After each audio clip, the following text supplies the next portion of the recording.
Everyone assumes that sex is what men want most, that it's at the top of their list, urgent, physical, undeniable. But that's not the full truth. If you listen closely to a man's silence, if you watch his behavior when the lights are off and no one's asking him to be strong, you'll start to see something deeper. Behind the need for physical connection is a quieter, more sacred longing. The need to feel safe, seen, and significant in the eyes of someone who truly understands him. Men don't always have the language for this. Society hasn't taught them how to express emotional hunger, only how to perform, pursue, and protect. So many men don't even realize what they're aching for until they meet a woman who offers it, not with her body, but with her presence. What men want more than sex is to be accepted in their rawest form. They want to be able to put down the armor. They want to walk into a room and exhale without fear of judgment or failure. They want to be told, "You don't have to impress me, just be real with me." They want to be admired, yes, but not only for what they achieve, for who they are when they're vulnerable. A man craves emotional intimacy as deeply as physical intimacy, but he may not know how to ask for it. He may test it instead. He may stay quiet to see if you notice his silence. He may pretend to be fine, just to find out if you care enough to ask what's really wrong. And when he finds someone who doesn't just touch his body but reaches into the parts of him that feel unworthy, unseen, or unspoken, he becomes devoted in ways that sex alone could never create. When most people think of men, they imagine strength, logic, action. The doers, the providers, the protectors. From a young age, boys are taught to stand tall, to be tough, to suppress their tears, to hide their fears. Vulnerability becomes foreign, even dangerous, and so, as men grow, they build walls, not always because they want to, but because they believe they have to. Behind those walls is not a cold heart or an indifferent soul, but a scared boy who never quite felt safe enough to say, "I'm hurting, I don't know what to do," or "please don't leave me." What men truly crave, beneath the need for respect or validation, is emotional safety, a space where they can finally breathe without the fear of being judged, shamed, or made to feel small. Emotional safety is not about fixing a man or making him softer. It's about creating an environment where he can put down the armor and show up in his full emotional range. Most men don't ask for this out loud, not because they don't want it, but because they've been taught it doesn't exist. Many have only known conditional love, love that depended on performance, strength, success, or silence. But when a man meets someone who offers him true emotional safety, something remarkable happens. He begins to open, not immediately and not perfectly, but slowly, layer by layer, he lets someone into the places he's long kept hidden. He begins to share his fears, his failures, his self-doubts. He starts to speak not from his mind, but from his soul. Emotional safety tells a man, "You don't have to be the hero all the time. You're allowed to be unsure. You're allowed to not have it all together, and I won't walk away because of it." In that space, his heart starts to soften, not out of weakness, but out of relief. He begins to feel seen for more than what he gives or what he does. He feels chosen not for how strong he appears, but for how deeply he feels. Emotional safety doesn't mean never challenging him. It means loving him in a way that doesn't weaponize his vulnerability. It means holding space without trying to control, listening without trying to fix, and being present without demanding performance. Men who find emotional safety don't just become more open, they become more loyal, more communicative, more grounded. They stop seeking escape and start seeking depth. Because once a man knows he can be fully human with someone, not just useful, not just sexual, not just dependable, but emotionally naked and still loved, that kind of bond becomes irreplaceable. Emotional safety is what allows him to come home to himself through the eyes of another. It's not that men don't feel deeply, it's that they rarely feel safe enough to show it. And when they do, they don't forget it. Men are often seen through the lens of what they can do, how much they earn, how strong they appear, how well they lead, how successfully they solve problems. From childhood, they're praised for achievements, not emotions. They're rewarded for discipline, not sensitivity. So they learn slowly and unconsciously that their value comes from performance, from doing, fixing, providing, protecting. And while many men rise to this, while they work hard to carry that weight with pride, underneath it all, there is a longing that runs much deeper, a desire to be seen not just for what they accomplish, but for who they are when the performance stops. A man may look powerful on the outside, but inside he may carry questions he never speaks aloud. Would you still love me if I failed? Would you still respect me if I was afraid? If I stopped performing, would I still matter to you? These questions haunt even the most outwardly confident men, because what they truly want is not to be admired like a machine, but to be loved like a human.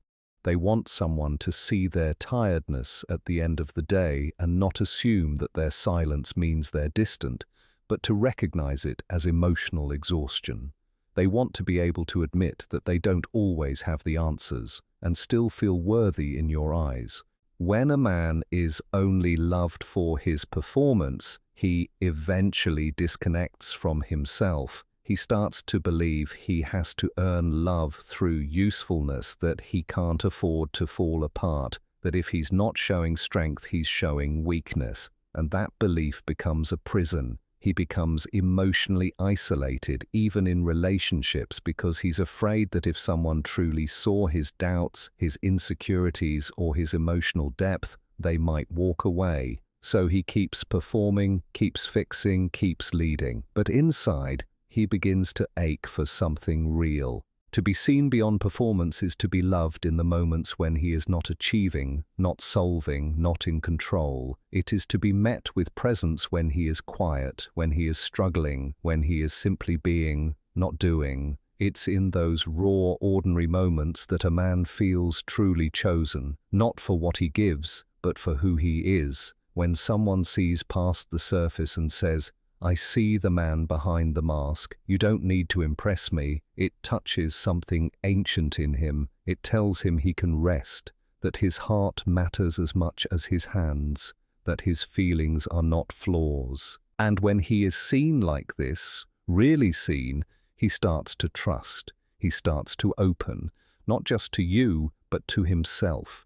He realizes he doesn't have to hide behind performance to be loved. He can just be.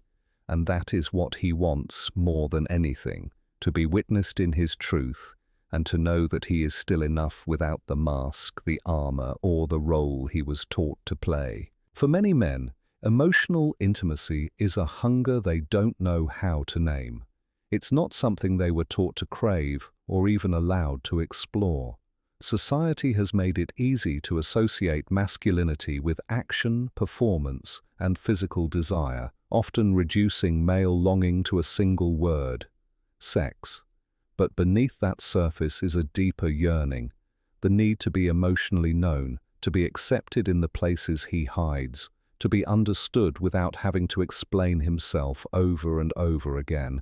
And when a man is met there, when someone reaches into his emotional world with tenderness and patience, it becomes more fulfilling than any physical moment could ever offer. Sex may be a form of connection, but without emotional intimacy, it becomes hollow over time. A man can lie next to someone and still feel miles away. He can be touched, but never truly felt. He can be kissed, but never truly understood. It is emotional intimacy, the kind that holds space for his complexity, that listens to the things he doesn't know how to say, that creates the kind of bond he doesn't want to lose. It's not about being soft all the time or breaking down constantly. It's about the ability to exist in a relationship where his emotions are safe, where he doesn't have to perform masculinity in ways that leave him feeling more disconnected from himself. When a man feels emotionally seen, something inside him begins to relax. He starts to share more than just his opinions. He begins to share his fears, his stories, his wounds. He opens not out of weakness, but out of trust. And trust for a man is sacred. He doesn't give it lightly. When he does, it means you've reached a part of him that most people never touch. Emotional intimacy builds slowly, often in silence, in moments where no one is trying to win, where presence matters more than words. It's felt in the way someone listens without judgment, in the way someone stays when things get uncomfortable, in the way someone says, "You don't have to hide with me." Men don't need someone to rescue them. They need someone to sit with them in their truth. That space, that emotional connection, becomes more intimate than any physical touch, because in those moments a man doesn't feel like he's being used or needed.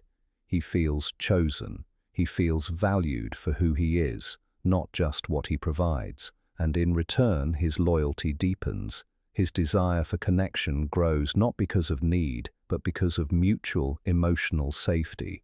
The sex that follows that kind of intimacy becomes something sacred, an expression of something already real, not an attempt to feel something that's missing. When emotional intimacy is the foundation, physical connection stops being a transaction and becomes a sacred reflection of trust, truth, and love. Men move through life carrying silent battles, burdens they rarely speak of, fears they keep hidden, insecurities they don't name out loud. For generations they've been conditioned to hold it all together, to not show weakness, to be the protector even when they're the ones needing protection. And because of this, when they finally allow someone into their emotional space, what they seek is not to be repaired, reshaped, or improved. They don't want to be fixed. They want to be trusted, to be believed in, not because they're perfect, but because someone sees beyond the brokenness and into their becoming. There's a quiet dignity in the way a man tries to figure things out on his own. He may take longer to open up, to explain his process, to reveal his vulnerability, but that isn't because he doesn't care or isn't capable of connection. It's because he's learned that when he exposes a wound, most people reach for a solution instead of presence. Most people rush in to fix what they don't understand, assuming they know better, assuming he's not enough as he is. But what a man truly needs is space to grow without the pressure of being molded. He needs someone who can witness his process with faith, who doesn't interrupt his silence with strategies, who doesn't question his pace with impatience. When a man senses that someone is trying to fix him, he shuts down, not out of arrogance, but out of protection. It reminds him of every time he was told he wasn't enough, that his way of being was wrong, that his feelings were a problem to be managed. And in that moment, he no longer feels safe. Fixing says, "You need to be different before I can feel at peace." Trust says, "I believe in your journey, even when I don't fully understand it." One creates resistance, the other builds connection. To trust a man is to see him, truly see him, in his confusion, his mess, his effort, and still say, "I'm with you." It's to allow him the dignity of finding his own answers while knowing he's not alone. It's to hold space without forcing change, to inspire rather than instruct, to support without suffocating. When a man feels that kind of trust, he becomes more himself. He begins to lean in instead of pull away. He starts to reveal his thoughts, his emotions, and even his pain. Not because he's been pressured to, but because trust opens doors that control never can. Men grow best when they are trusted in their own timing. They don't need fixing because they were never broken. only unheard, misunderstood, or rushed through their process. To love a man deeply is to trust him deeply, to stand beside him in the storm and believe that he knows how to find his way through. That belief doesn't just change him, it frees him. It allows him to become the man he was always capable of being, not through pressure, but through the power of being trusted exactly as he is. Men may not say it out loud, but deep within them lies a quiet, aching desire to be chosen, not for their strength, not for their success, not even for what they can provide, but to be chosen simply for who they are when all the masks are off. Every man, no matter how confident or stoic he appears, carries a longing to feel that he is enough. Not because he's doing something impressive, but because he's being seen, fully, intimately, and without condition. To be accepted without needing to perform is not just comforting to a man, it's healing. It's what he's been searching for beneath every relationship, every connection, and every act of love. A man might go through life meeting expectations, playing roles, achieving goals, but in the quiet moments, when the noise fades and the lights dim, he wonders if anyone truly sees him, not the role, not the title, not the image, but him, with his contradictions, his fears, his tenderness. And when a woman looks at him and says, "I see you, and I choose you," something shifts inside him. A lifelong tension releases. He begins to trust not just her, but himself, because being chosen without needing to earn it tells him that he is not only worthy of love, he is safe to be himself. Many men are used to conditional approval. They've been praised when they win, respected when they lead, appreciated when they give. But few have felt loved in their stillness, when they're uncertain, when they're tired, when they're emotionally raw. The deepest desire isn't to impress or to conquer, it's to be accepted without needing to impress at all. When a man feels that kind of acceptance, it grounds him. He no longer chases validation because love has found him in his most unguarded state. He doesn't need to pretend because he's seen without needing to explain. Being chosen means more than being wanted. Want can be temporary, circumstantial, and physical. But chosen speaks to the soul. It says, "Out of all the possibilities, I choose you, with your flaws, your edges, your history." And acceptance isn't tolerance. It's not passive. It's active, alive. It's a deep embrace of his full humanity, even the parts he thought were too much or not enough. That kind of acceptance becomes the foundation for a connection that no storm can shake, because it is rooted in truth, not perfection. When a man is truly chosen and accepted, it brings out the best in him. He becomes more present, more honest, more emotionally available. He no longer hides behind tasks or distractions. He opens, he softens, he leads with heart, not just duty, because he knows, finally, that he doesn't have to fight to be loved. He simply has to be. And in a world that constantly tells men to be everything except themselves, that kind of love isn't just rare, it's revolutionary. What men truly seek goes far beyond physical intimacy. They long to be seen, not for what they do, but for who they are. They desire emotional safety, not constant correction.